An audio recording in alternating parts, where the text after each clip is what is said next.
Kids, welcome to Terry on Tuesday. Slightly different one this week. I've been doing all the Marvin stuff, etc.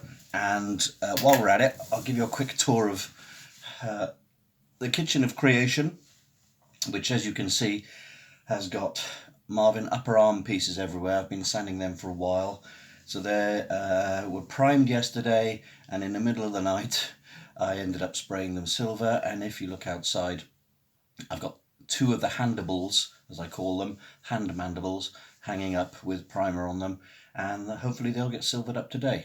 So, coming back to today being a slightly different one, I'm going to tell you about a film that some of you may have seen. If you've seen it and don't like it, fine, skip this video completely. If you haven't seen it, I urge you to give it a go, because weirdly enough, even though I really liked the film the first time I saw it, back in 2012, kids, I haven't seen it since. I remember going to the cinema to see it on my own, because nobody wanted to go see it, to be honest, and it bombed massively. And not because it's rubbish. It bombed due to politics, etc., and studio messing around, etc. Okay, so the film is John Carter. Taken from the Edgar Rice Burroughs series of books, John Carter of Mars. And one of the reasons it bombed, apparently, is that the studio didn't want to have the word Mars in the title, because they looked at loads of other films, except Mars Attacks, and realised there was something bad and cheesy and failure connected to anything with Mars in the title. So they took the word Mars out. But at the end of the film, you will see John Carter of Mars as the logo, because they were hoping for a sequel. Anyway, what is John Carter of Mars? Well, it's Edgar Rice Burroughs, the guy who created Tarzan.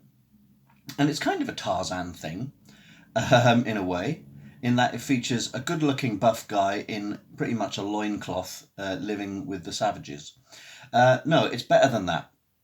Okay, here's the pitch. If you haven't seen it, imagine getting Avatar, Star Wars, Tarzan, let's think of some more, Planet of the Apes, some Pixar movies, and just chucking it all into a Wonder Woman, chuck it all into a blender, Conan as well, put that in the blender, blend it, hit frappe, pour it out into the mold of a brand new movie. It's an absolute flipping epic, right? It had... it's not a low-budget film. This is Pixar doing a live-action movie, essentially. It was directed by Andrew Stanton, who wrote Bug's Life, WALL-E, both Finding Nemos, Toy Story 2, and many, many other Pixar films. You must know the name. He wanted to do a live-action film, and they threw $307 million into it, which is a very, very big budget and a massive crew. And he turned up with John Carter. Now, I'll give you a quick rundown of the story. John Carter is a soldier fighting in the American Civil War. Sounds boring, right? Yeah, actually, they played down the fact that he was fighting on the wrong side, the Confederates. Anyway, he finds a way of getting transported to the planet BARSOOM, which is what the Martians call Mars, because, we call Earth Earth, but what do other people call Earth? Anyway, finding himself on the planet BARSOOM, he realizes he's in the middle of a kind of planetary war between three different races. There are the people of Helium, yes, the people of Helium, Zodanga, and the Tharks. The Tharks are 12-foot tall, green CGI creatures, a bit like the Na'vi. I forgot to put Avatar in the blender as well, or did I? Anyway, so he's finds himself in the middle, and his advantage is he, coming from Earth, is now on a planet with less gravity. So just like Superman, he's got super strong strength. He can jump really, really far, really high, and he's really strong. He can basically kill someone with one punch if he's not careful. So he gets picked up first by the Tharks. Oh, painful, sir. Oh. He gets grabbed by the Tharks, and they don't know what to make of him. First, they think he's one of the helium or the Zodanga, and then he gets picked up by the Zodanga, and he gets picked up by him.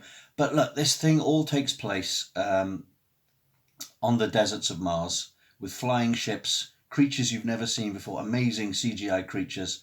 And let's talk a little bit about the cast. So John Carter is played by Taylor Kitsch. Not an actor I'm massively familiar with, but he did play Gambit in one of the X-Men movies.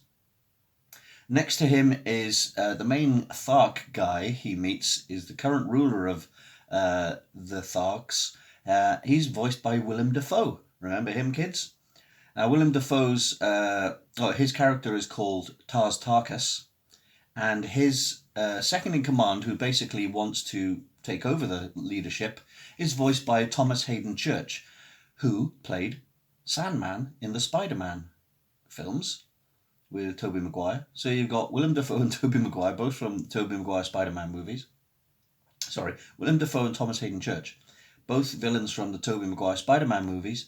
And they sort of run the Tharks. Then you've got a female Thark called Sola, and she's kind of like your Neytiri, and she is voiced by Samantha Morton.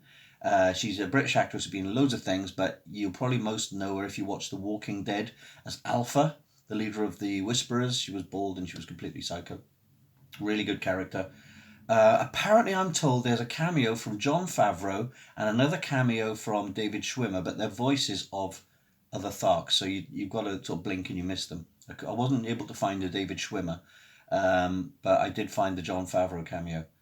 So amongst the Zodanga and the helium, you've got another bunch of actors. Off the top of my head, you've got Dominic West as one of the main guys. I think his name is Sabthat, and he's kind of a nasty prince who wants to marry a princess, who we'll get onto in a second, not literally. And we've got Mark Strong, who is a member of a very weird sort of interdimensional, interplanetary race. It's a bit confusing to explain. I've only watched it once, like last night. The second time was last night. The first time was 2012. But rest assured, I'm going to watch this again. I don't know why I haven't watched this countless times. It's absolutely brilliant. Honestly, you'd be like, oh yeah, right, a 2012 film that no one's ever heard of. Guys, go watch it. It's awesome. Disney were trying to bill it at the time as the next Star Wars. One of the reasons it didn't get anywhere is Disney decided to, let's just buy Star Wars. In which case, why do we need this John Carter film? So they basically pulled all their money out of the marketing. But the film was finished. It's epic in scale. Lord of the Rings, put another one in the blender. So essentially you've got this battle and stuff going on between the three races, and John Carter stuck in the middle. Now, the princess of the helium people, she doesn't speak like this, which would be funny if she did, is Deja Thoris, also known as the Princess of Mars, but not on Mars, because she'd be known as the Princess of Barsoom, wouldn't she? Anyway, she comes across John Carter, and she doesn't know what to make of him either, because he's this basically Superman in a loincloth. By the way, what I like about this film is, apart from where the hell am I for the first 2 seconds, he pretty much accepts everything from there on. He's like, yeah, whatever, and you haven't got that constant fish out of water. Oh, this is new. Oh, I don't know what that is. Oh, I don't know what this is. It's just great. There is a really cool bit where he asks the princess to shake his hand, and he goes close enough. Now the princess, oh my goodness, Lynn Collins plays the princess. She's dark haired. She's got super blue eyes. I think they're contacts. Really blue eyes like Dune. Put another one in the blender. All these films. And Lynn Collins is amazing. I thought she was a British actress that was undiscovered. She plays the character with a British accent, but she's actually from Texas, and she was in X-Men Origins Wolverine with Taylor Kitsch, who played Gambit. She's fantastic. Man, before Gal Gadot... In fact, I'm going to go so far as to say she's a better Wonder Woman in this film than Gal Gadot was. I know people love Gal Gadot, right? But if they'd have cast Lynn Collins at the time as Wonder Woman, man, she'd probably been even more of a hit. She does look a bit like Linda Carter, as you'll see in the pictures popping up.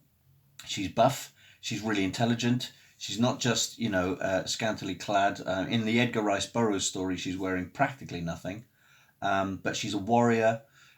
She's like a kind of a science professor. She knows about hieroglyphics and these the rules that govern their planet and space travel and time travel and all this kind of stuff.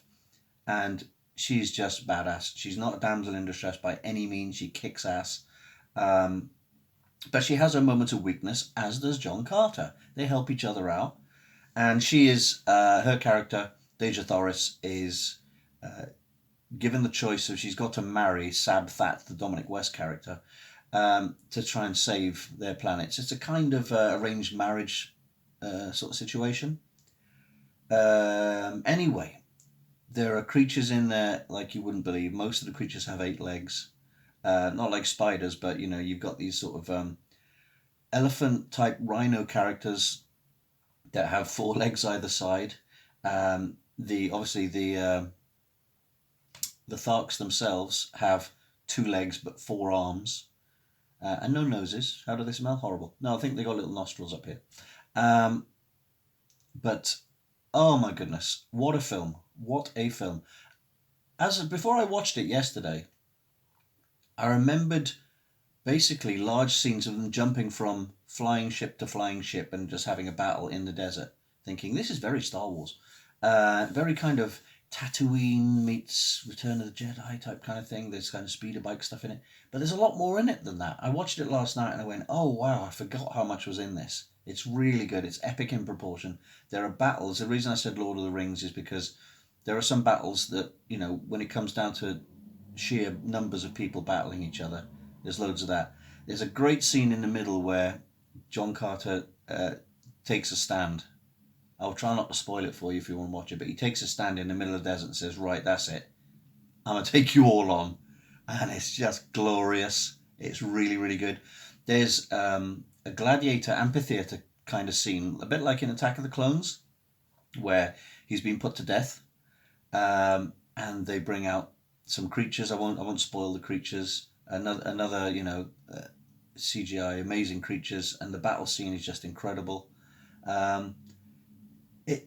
There's a little bit of humour in there, but it's not the kind of take you out of it slapstick funny humour. There's some funny little bits in it, but it's just it's played down sensibly enough. It's such a good film.